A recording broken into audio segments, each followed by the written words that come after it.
Bible में जिंदगी की जरूरतों के लिए बहुत सी विषय इंटरेस्टिंगली और प्रैक्टिकली भी है। ये किताब इतना क्यों इंटरेस्टिंग है, अगर पूछा जाए तो इसे पढ़ने वालों को ही पता है। और कहा जाए तो परिशुद्ध आत्मा अगर इसे समझाए तो और भी दिलचस्प होगा और गहराई से भी समझ में आएगा। इसका सिर्फ दो ही फाउंडेशन है, prepare yourself and prepare others. बस यही दो फाउंडेशन पर ही पूरा बाइबल है। आज फिर से ब्रदर जगन आए हैं। हम एक मुख्य रेवलेशन चैप्टर 13 को आज देखने वाले हैं। आइए उनसे मिलते हैं। But be prepared and prepare yourself, इसका उनका क्या नजरिया है, ये उनसे पूछते हैं। Brother Jagan, welcome to the programme. धन्यवाद। मैंने अभी जो स्टेटमेंट कहा, getting prepared and preparing yourself, इसको आप कैसे देख रहे हैं? पूरी बाइबल की बुनियाद तो यही है। परमेश्वर ने जब मनुष्य को बनाया तो ये बात स्पष्ट थी कि मैंने इसे जो काम दिया है वो एक ही काम था, वाटिका की रक्षा करना। उसमें चूक गया तो फिर परमेश्वर ने उससे एक ही बात कही, यानी जिस मिट्टी को चुने उसके लिए तैयार हो जाए, जिस मिट्टी का वो चयन करता है उसके लिए तैयार हो। बस यही, उस मिट्टी को वो तैयार करे। इसका अर्थ क्या है? यानी उस मिट्टी को उपयोगी बनाए। दूसरी बात, उसे खुद तैयार होना। इसलिए कहता हूं, जिस मिट्टी को तू चुन लेगा उसे तैयार कर। उसके पहले कहा था, वाटिका की रक्षा कर। पहले खुद को सुरक्षित रखना और फिर वाटिका की रक्षा करनी है। उसने आसान शब्दों में बताया था, प्रिपेयर, प्रिपेयर अदर्स। बस दो ही विषय हैं। इस तैयारी में ही हैं सेवकाई, परिवार, जीवन और सब कुछ हैं। इसे ऐसा भी तो देख सकते हैं ना, कि अगर हम प्रिपेयर्ड नहीं है तो दूसरों को भी प्रिपेयर्ड हम देख नहीं सकते। इसे आप कैसे देखते हैं? देखिए, सच तो वही है, यानी जब तक कि हम नहीं सुधर सकते दूसरों को नहीं सुधार सकते। यीशु ने कहा, तुम भाई की आंखों का तिनका देखते हो पर अपनी आंखों का लट्ठा नहीं सूझता। आज क्या परेशानी चल रही है कि बहुत से लोग तैयारी किए बिना ही सेवकाई में आ जाते हैं। यानी अगर किसी होटल में जाते हैं, रेस्टोरेंट में जाते हैं, खाने का इंतजार करते हैं। इंतजार करने की वजह से आधा पकाया हुआ खाना ही लाकर दे तो फायदा नहीं होगा। कोई नहीं खा पाएगा, पूरी तरह बर्बाद होगा। खाने वाले के लिए बेकार है, लाने वाले के लिए भी बेकार है। यही बात आत्मिकता के लिए भी सही साबित होती है। एक समय में उन्होंने तैयारी के लिए बहुत समय ले लिया। सेवकाई में आने के पहले किसी भी चीज के लिए उन्होंने बहुत समय ले लिया, 10 साल 15 साल ले लिए। लेकिन आज तो तैयारी जैसी कोई चीज ही नहीं, इस तरह से मैं कहूँगा। बस ऐसे ही आ जाते हैं, 3 साल की पढ़ाई कर ली, काफ़ी है, हम आत्मिकता में आ जाएंगे, इस तरह सोचने वाले बहुत से हैं। एक बात ज़रा देखिए, 3.5 साल सेवा करने वाले यीशु 30 साल तैयारी किए। ये मुख्य बात है। इसका एक और नजरिया भी है क्या? अगर हमें प्रिपेयर होकर आना है तो उस प्रिपरेशन को लाइफ लॉन्ग होना चाहिए। लेकिन परमेश्वर हमें चूज करके, हमें चुनने के बाद ही हमें इक्विप कर रहे हैं। इक्विप करने के बाद हमें चुनते नहीं है। अगर ऐसा देखा जाए तो हमारे आने के बाद भी वो हमें चूज कर सकते हैं ना। इसके बारे में आपका क्या ख्याल है? नहीं, आके तैयार होना भी एक बात है, लेकिन आपके आने के बाद कुछ चीज़ों की शुरुआत करके तैयारी करना एक अलग बात है ना? क्या आते ही 10 कदम की छलांग नहीं लगा सकते? 2 3 4 कदम ही जाएंगे। वो 2 कदम भी तैयारी से ही जाएंगे ना। वो बुनियादी तैयारी भी नहीं है, ये कह रहा जी हूँ। हाँ। यानी बुनियादी चीज़ों की तैयारी करनी है। अगर विदेश जाते हैं, यूएस जाते हैं, वहाँ अगर 5 साल रहना है तो ऐसे 5 साल के लिए जो चाहिए उसकी तैयारी करके नहीं जी जाते। हाँ। वहाँ जाकर 2 3 दिन में जो चाहिए वो देखते उसके बाद हैं, अडेप्ट हो रहे हैं। फिर उसे स्वीकार करके उसके अनुसार काम करते हैं। लेकिन जाने के पहले एक तैयारी जरूरी है ना। बेसिक। बुनियादी तैयारी, यही कह रहा हूँ, वो इन दिनों में नहीं है। जो भी जन्म लेता है 100% बुद्धि और ज्ञान के साथ जन्म नहीं लेता है। राइट। वो थोड़ी बुद्धि और ज्ञान से शुरू कर लेते हैं और फिर डेवलप करते जाते हैं। आज यहीं पर स्टार्टिंग ट्रबल है, इस तरह कहता हूँ। यौवन जो है वो पैटमोस आइलैंड में एक कोठरी में है।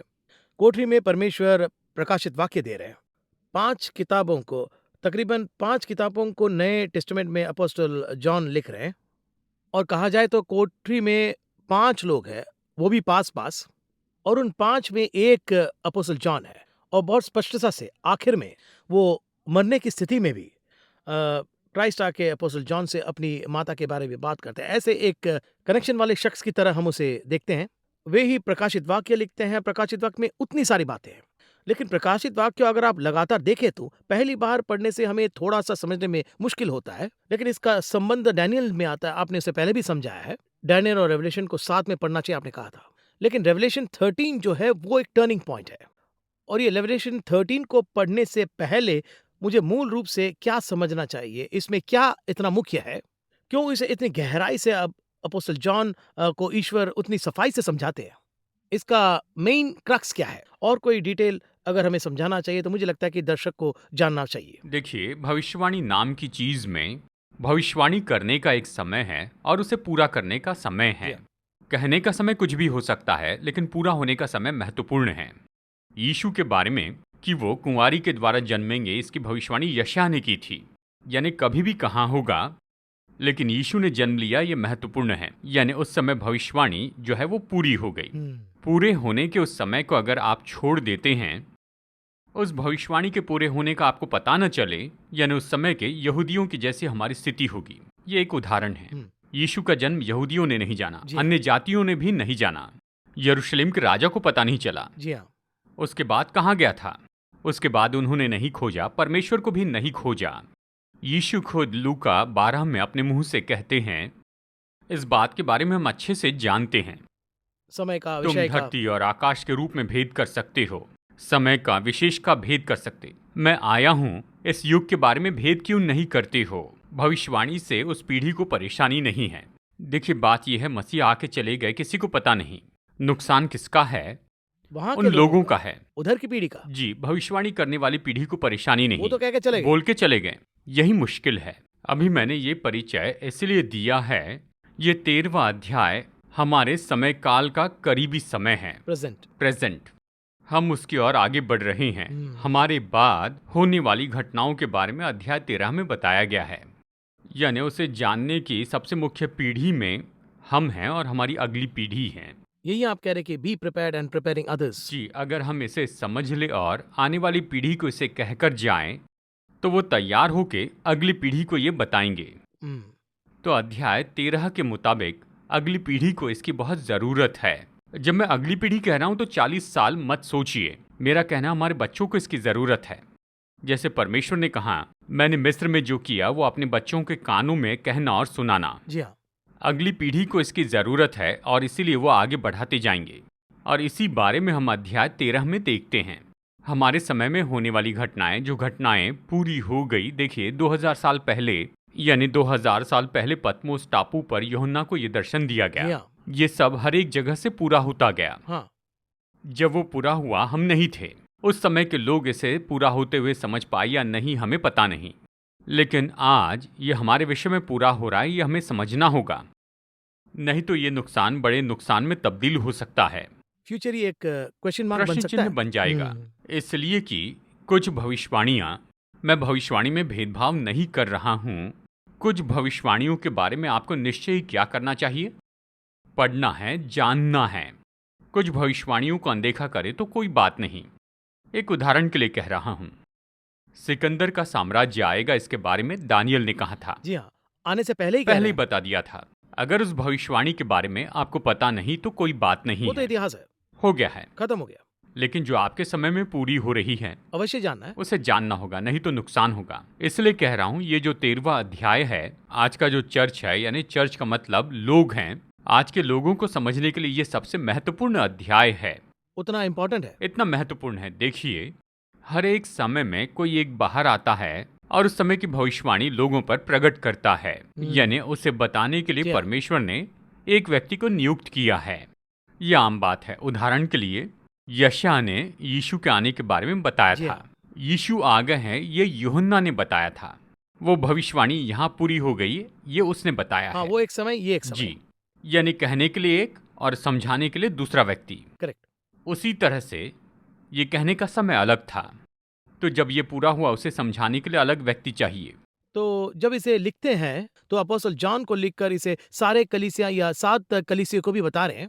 तो विच मीन्स उन 7 कलीसियों में जो लोग सुन रहे हैं वो समझेंगे ये परमेश्वर का प्लान है कि नहीं, ये नहीं पूछ रहा, ये उनकी इच्छा है, ये पूछ रहा हूं। जी, खास करके चर्च को।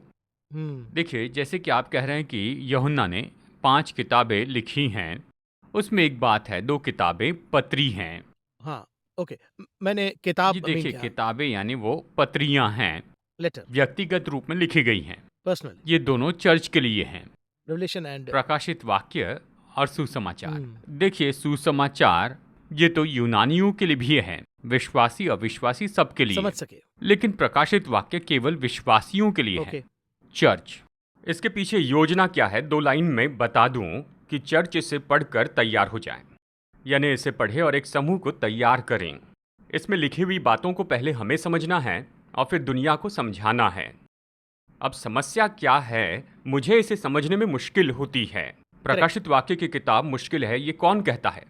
दुनिया नहीं कहती, हम ही कह रहे हैं। हम कहते हैं। हमारे लिए ये क्या हो गई है? एक कोड की तरह हो जी, गया है। एक मिस्ट्री बुक जैसी हो गई है। सब पढ़ेंगे लेकिन सिर्फ इसे देखिए, इसमें खजाने हैं, खजाने हैं इस तरह से। चलिए एक बात मैं आपको बताऊं, मैं तो लगातार कहते ही जा रहा हूँ क्योंकि इसमें इतने खजाने हैं। कुछ चीजें ऐसी है कि जो बहुत ज्यादा कीमती हैं उसका हम उपयोग नहीं करते हैं, उसे अलग रखते हैं, बहुत ही सेलेक्टिवली यूज करते हैं। बहुत कम उपयोग करते हैं और फिर उसे छिपा कर रखते हैं, Safeguard। Safe guard. प्रकाशित वाक्य ऐसे ही हो गया है। आज लोग प्रकाशित वाक्य को हटाकर रखते हैं, यही कारण है। रेवलेशन तो रोज पढ़ने वाली विषय है, रोज पढ़ना है, इसमें जो हो रहा है वो टीवी पर आता है, सीधा लाइव। लाइव आता है। हम इसे प्रतिदिन सुनना चाहते हैं। अब देखिए, आप इस रेवलेशन के एस्पेक्ट से आपकी मिनिस्ट्री जो है लगभग एंड टाइम की है। आप कितने साल से आप इस डैनियल और रेवलेशन को कितने साल से इसके बारे में आप बात कर रहे हैं? इसके बारे में बताइए। बाइबल में नहीं है, आमतौर पर इस विषय के बारे में कहिए। मैं हमेशा कहता हूँ, देखिए मेरे जीवन पर एक ही बुलाहट है। जी हाँ। किसी को प्रचार की बुलाहट है और पास्टर की बुलाहट है, टीचर की बुलाहट है। मेरे लिए नेस्केटोलॉजी ही विषय है। दानियल हो, प्रकाशित वाक्य हो, जितना मैं समझता हूँ उसे समझाने की कृपा प्रभु ने की। केवल इन 2 किताब से मैं 17 साल से सिखा रहा हूँ। 17 साल से इसी 2 किताबों में फोकस कर रहे हैं आप। फोकस कर रहा हूँ, पूरा ध्यान नहीं दे पा रहा हूँ। कुल मिलाकर 34 अध्याय हैं। जिंदगी भर भी इसका अध्ययन पूरा नहीं होगा। ओ, इतने सारे विषय इसके अंदर है। 17 साल से इन किताबों को पढ़ रहा हूँ। ऐसा लगता है 17 साल में अपडेट हुई है, कुछ न कुछ नया है। अपडेट होते ही जा रहा है। अपडेट हो रहा कहा है, जाए तो ऑटो अपडेट। ऑटो अपडेट है। अध्याय 13 के बारे में आपने कहा। जी हाँ। 13वें अध्याय के बारे में 17 साल पहले मैंने इसके बारे में बताया था। 17 years बैक। जी, यहाँ पर आने के पहले भी उसी की बात की। यहाँ इंटरव्यू में आने के पहले इसी पर कहा। 17 साल से 13वें अध्याय पर सिखा रहा हूँ। 17 साल में ये अपडेट होते गया है। सब कुछ पूरी होते ही जा जी रहा है। हाँ, ये अभी भी अपडेट हो रही है फ्यूचर भी अपडेट होगा। और अपडेट होगी। जो भविष्यवाणी इसमें लिखी है वो पूरी होने तक अपडेट होगी। ऐसी लिखावट है उसमें। इतना महत्व है। हम्म। अब इस 13वें अध्याय में ऐसा क्या है, अगर इस तरह से आप सवाल पूछते हैं। अब देखिए, इसमें तो 18 वचन हैं। इन 18 वचनों में 13वें अध्याय में प्रभु की दया से हम इस पर 18 एपिसोड बना सकते हैं। उतना विषय इतना है। ज्ञान है। अभी कहा जाए तो हम इसे संक्षिप्त में 3 भागों में बांट सकते हैं। 3 भाग में सुंदर रूप में इसे बांट सकते हैं। इस तरह हम संक्षिप्त में इसे समझाकर बता सकते हैं। एक छोटा सा ब्रेक लेंगे। ब्रेक के बाद इसे कैसे 3 में बांटेंगे और इसे कैसे हम अंडरस्टैंड करेंगे, इसके बारे में बात करेंगे।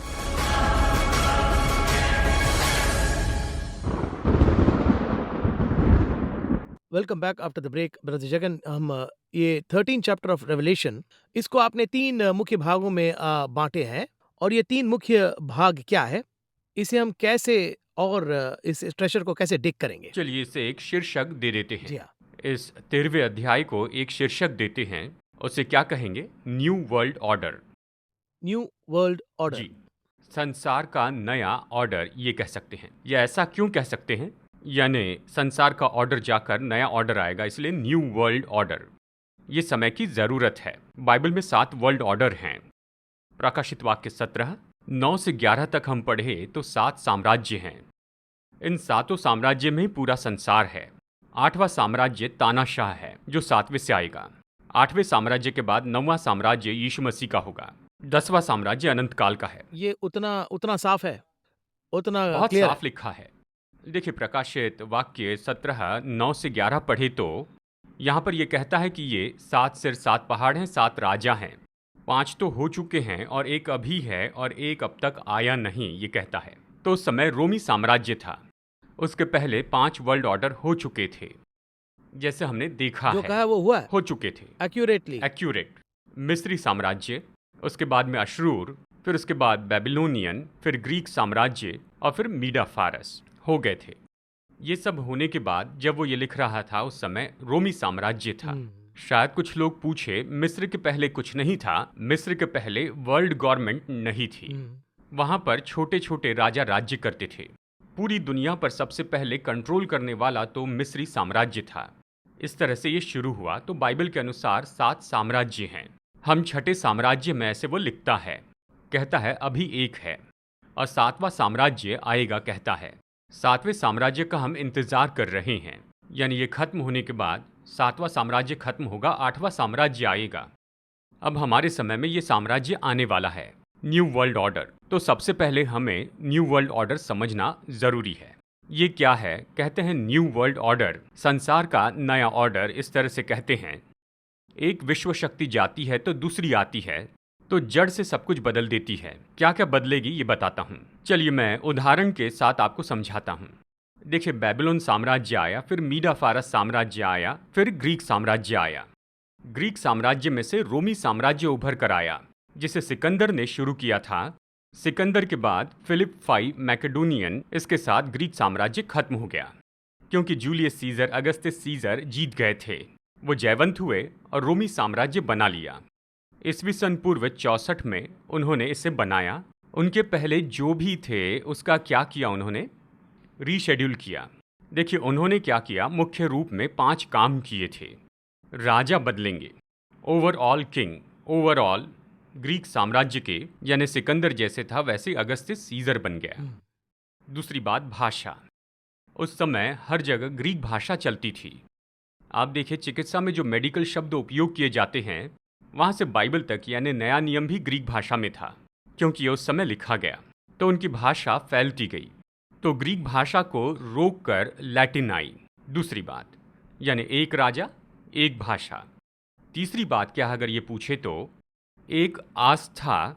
कहा जाए तो ग्रीक लोगों की जो दंत कथाएं थी, जियूस और दूसरे ईश्वरों को वो मानते थे, यानी इन सब को उन्होंने हटाकर अपने ईश्वर ला लिए, रोमी ईश्वर ला लिए, जुपिटर, इस तरह के बहुत से ईश्वरों को मानने लगे। और इस तरह से उन्होंने एक आस्था बना ली, एक भाषा, एक राजा, एक आस्था। और चौथी बात, यानी एक ही टैक्स, एक ही पैसा, उनकी करेंसी हटाकर अपनी करेंसी वो लेकर आए। तो इस तरह से उन्होंने काम किया। अब जो वो इस तरह से काम कर रहे थे तो सब कुछ बिल्कुल नया होते गया। अब ये जो नया बनाना है, इसे कहते हैं न्यू वर्ल्ड ऑर्डर। अब हमारे समय में ही देखिए, पहले ब्रिटिश साम्राज्य था, ब्रिटिश साम्राज्य गया और फिर अमेरिका सबसे बड़ा देश बन गया। और फिर ऐसा हुआ कि जो राजधानी थी वो लंदन से, वहाँ से हटकर वॉशिंगटन जैसे बन गई। वैसे ही पाउंड के बजाय डॉलर आ गए। समझ रहे हैं ना? भाषा इंग्लिश, अमेरिकन लोग इंग्लिश बोलते इसलिए उसी भाषा को मेंटेन रखा। फिर देखिए टैक्स, वो अलग अलग तरह से टैक्स लेते। विश्व अर्थव्यवस्था में हम देखते हैं कि डॉलर का उपयोग होता है, यानी पूरे लेन देन के लिए डॉलर ही बेस रखा गया है। इसी तरह से सब बदलते गया। इसे कहते हैं न्यू वर्ल्ड ऑर्डर। हमारे समय में न्यू वर्ल्ड ऑर्डर बहुत महत्वपूर्ण है। ऐसा क्यों, अगर आप पूछते हैं, जब ये न्यू वर्ल्ड ऑर्डर आएगा तो अंतिम राजा एंटीक्राइस्ट होगा, ये बाइबल कहती है।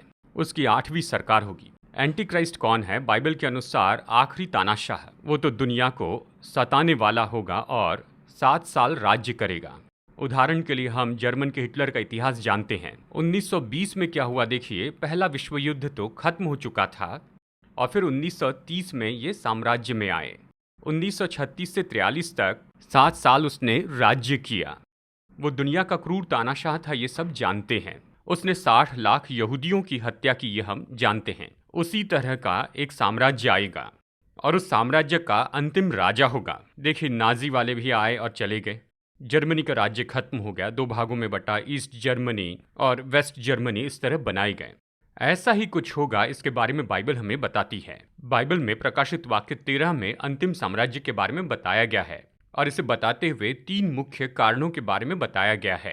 पहला है संसार की अर्थव्यवस्था, दूसरी बात संसार की आस्था और तीसरी बात है संसार का एक राजा। ये तीनों उस समय होंगे, इस तरह बताया गया है। अभी डॉलर माना जाता है, लेकिन इसकी जगह दूसरी करेंसी आ जाएगी। करेंसी आने के पहले देखिए वहाँ एक तरह से इंफ्रास्ट्रक्चर तैयार होगा, एक ढांचा होगा और उस इंफ्रास्ट्रक्चर के द्वारा पूरे दुनिया में एक टैक्स होगा। 10 साल पहले आपने एक शब्द बार बार सुना होगा, ग्लोबलाइजेशन। इस तरह का शब्द आपने सुना होगा, पर अब ये शब्द ज़्यादा सुनाई नहीं देता है, क्योंकि ग्लोबलाइजेशन का काम तो हो चुका है। तो पूरी दुनिया में क्या होगा? पूरी अर्थव्यवस्था एक ही जगह से पूरी कंट्रोल की जाएगी। विश्व की अर्थव्यवस्था एक संस्था में आ जाएगी। आईएमएफ, ऐसे बहुत से नाम होंगे। तो वो जो टैक्स निर्धारित करेंगे वो पूरा वर्ल्ड वाइड होगा। 0 से कोई भी परसेंट हो, पूरे वर्ल्ड वाइड एक ही टैक्स होगा। यानी सभी देशों में इसी तरह का एक टैक्स देना होगा। यानी वर्ल्ड वाइड एक टैक्स और वर्ल्ड वाइड एक करेंसी, ये आने वाला है। इसी के बारे में बाइबल में हमें समझाकर बताया गया है। इसे गहराई से देखने के लिए हमें इस मौके का इस्तेमाल करते जाना है। इतने सारे डिटेल्स इसके अंदर है। इसमें और भी विवरण है, ये तो केवल सारांश बता रहा हूँ। हम्म। चलिए उदाहरण के लिए अब यहाँ पर 13-17 पढ़ते हैं। ये करेंसी के बारे में कहता है। कौन सी करेंसी? अन्य कोई लेन देन न कर सके। ये कहता है कि खरीद नहीं सकते, बेच नहीं सकते हैं। पशु की छाप या उसके नाम का अंक उन पर होगा। दाहिने हाथ या उनके माथे पर एक छाप दी जाएगी। वचन 16 में ये बताया गया है। फोरहेड, राइट हैंड, आर्म पर, है ना? जी हाँ। ये कौन सी करेंसी है? कौन सा विषय है? आमतौर पर देखिए, जब हम कुछ खरीदने के लिए कुछ पैसे देते हैं वो करेंसी है। अब्राहम और सारा के समय में हमने देखा कि उन्होंने चांदी दी थी। उसके बाद रुपया, पैसा, ये सब आ गया। और हमारे समय में रकम क्या है? मतलब नोट है या सिक्के हैं या कॉइन्स हैं। और फिर उसके बाद में कार्ड सिस्टम आ गया है। फिर बायोमेट्रिक सिस्टम आएगा। बायोमेट्रिक सिस्टम आते ही अपने आप यानी कार्ड सिस्टम बंद होगा और सब में ये चिप डाली जाएगी। और अभी हम जानते हैं कि इस तरह के चिप तो आने वाली हैं। क्यों? अगर ये पूछते हैं तो इसके लिए वो बहुत से कारण बताते हैं। यानी हम रुपए के नोट लेते हैं ना, ये रुपए का नोट एक से दूसरे, दूसरे से तीसरे, यानी कितने लोगों के हाथों में जाता है ना? कुछ लोग तो रुपए के नोट को चूमते भी हैं। मुझे अजीब सा लगता है, ये नोट कितने लोगों के हाथों में गया होगा। तो ये हाइजीनिक नहीं होगा और उसी के साथ ये डैमेज भी होता है और फिर कुछ समय बाद फट जाता है। फिर रिप्लेसमेंट और फिर उसके बाद फिर से प्रिंटिंग करनी है। अब इससे बचने के लिए एक नया तरीका लाया जाएगा, मैं कह रहा हूँ वर्ल्ड वाइड में। फिर कुछ समय बाद कार्ड सिस्टम लाया गया। कार्ड सिस्टम में भी कुछ असफलताएं हैं। कौन सी असफलता? Pin number. उन्होंने पिन नंबर ढूंढा। कई लोगों को कार्ड नंबर भी याद नहीं रहता और देखिए बहुत से लोगों का अकाउंट खाली हो गया। और फिर वन टाइम पासवर्ड, ये सब आए। चाहे जितना भी सिक्योर करना चाहे सिक्योर करते हैं। जैसे कि दुनिया में हमेशा ये कहावत है ना, यानी सिक्योर करने वालों से चोर ज़्यादा बुद्धिमान होते हैं। यानी जितना भी सुरक्षित रखे फिर भी वो तोड़ देते हैं। दे प्लान। यानी देखिए, अगर प्रोग्रामिंग करते हैं तो कुछ लोग उस प्रोग्रामिंग को तोड़ देते हैं। इस तरह ये संसार में चल रहा है। इसी तरह से करेंसी में चाहे कुछ भी कीजिए, यानी इसमें कितनी भी कमियां हो, उसे कितना भी दूर करें, तो बेस्ट करेंसी के रूप में उन्होंने इसे लाया बायोमेट्रिक। बायोमेट्रिक क्या है? यानी शरीर के भीतर एक चिप डाल देते हैं। इसे दर्ज करने के बाद आप अपने शरीर में ही अपना कार्ड लेकर चलते हैं। कार्ड साइज बड़ा है, इसलिए इसे चिप साइज में हमारे शरीर में डालते हैं। यही एक कॉन्सेप्ट जो है पूरे संसार पर नियंत्रण करेगा, नियंत्रण करना शुरू भी किया है। अब आप विश्व भर की बात देखिए, चाहे आप कहाँ भी जाए, यानी अभी इस वायरस का समय है, संपर्क के बिना हम जो कुछ कर सकते हैं वो कर रहे हैं। Contactless, most of the time online, इस तरह से चल रहा है। और इसी समय हमें कुछ विषय में समझना ज़रूरी है। किसी देश में जाना है तो ऑनलाइन नहीं जा सकते हैं, हमें खुद जाना होगा। और वहाँ पर जाते समय इमिग्रेशन है और दूसरे भी काम हैं, तो दूसरों के कांटेक्ट में आएंगे, तो इस कांटेक्ट को भी कम करना है। तो इसके लिए क्या किया? Face recognising system, eye ball recognising system, thumb impression, biometric method आ गई हैं। ये सारी बातें हमें कहाँ पर ले जा रही, अगर ये पूछे तो आखिर में इसका क्या होने वाला है? वो बायोमेट्रिक सिस्टम का उपयोग करेंगे, यानी आपके हाथ में चिप डाल दी जाएगी। देखिए, इसके बारे में भी वचन में बताया गया है। छोटे बड़े सबके दाहिने हाथ या उनके माथे पर एक छाप दी गई, इस तरह से भविष्यवाणी में बताया है। बहुत स्पष्ट है, बायोमेट्रिक ये आने वाला है, दुनिया में आ गया है। इसे पूरी तरह से यूरोप के एक जिले में उपयोग किया गया है। जनता को ये पसंद भी आ रहा है। यानी यहाँ अध्याय 13 में बताता है कि दुनिया ऐसी टेक्नोलॉजी में जाने वाली है।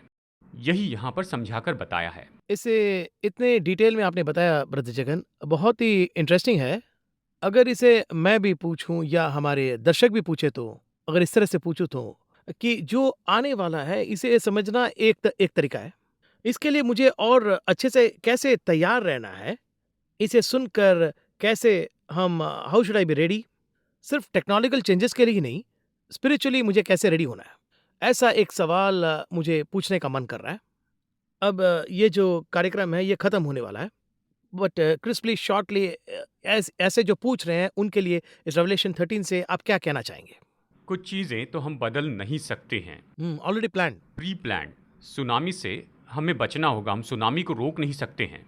भूकंप में हमें ही सुरक्षित जगह पर जाना होगा। भूकंप को रोक नहीं सकते क्योंकि परमेश्वर ने ही इसे बनाया है। उसी तरह से ये प्री प्लान्ड है, इसकी भविष्यवाणी की गई है, तो इसे बदल नहीं सकते। इससे बचने का एक तरीका है, वो तरीका भी बाइबल में बताया गया है। वो भी है। बताया है, एक ही मार्ग है, मैं ही मार्ग, सत्य और जीवन हूँ। आने वाली इन सारी विपदा से बचने के लिए एक ही ऐसी सामर्थ है, वो तो हमारे प्रभु यीशु मसीह के पास है।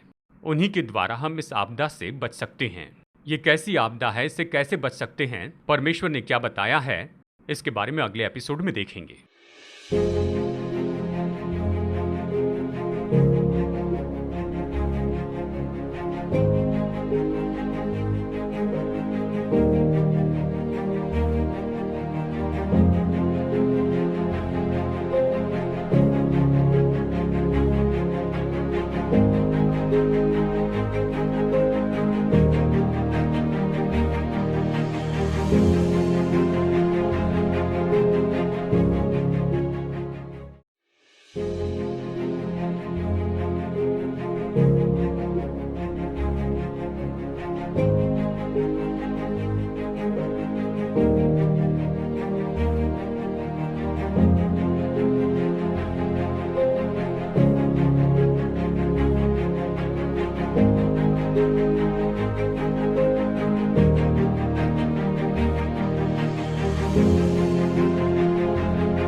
क्या आप एक वेबसाइट, वेब ऐप और एक मोबाइल ऐप चाहते हैं?